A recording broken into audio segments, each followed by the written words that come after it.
3 2 1. ورجعنا لكم اعزائي المشاهدين مع آية الجميلة. ازيك يا آية؟ الحمد لله. اسمك ايه بالكامل؟ آية محمد أحمد علي. آية محمد أحمد علي.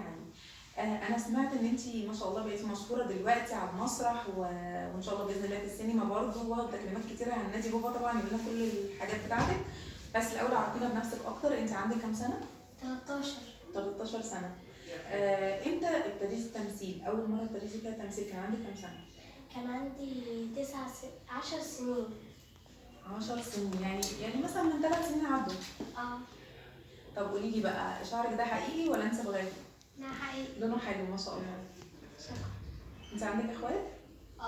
بتحبيهم؟ جدا. بتضربوا بعض؟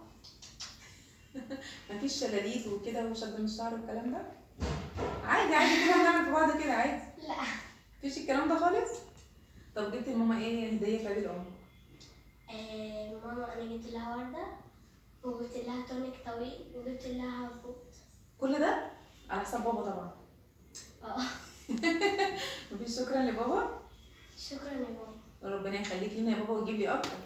ربنا يخليك لنا يا بابا ويجيب لي اكتر. قولي لماما بقى، هو عيد الام عدى بس قولي لها برضه كل سنه وانت طيبه واديها بوسه كده.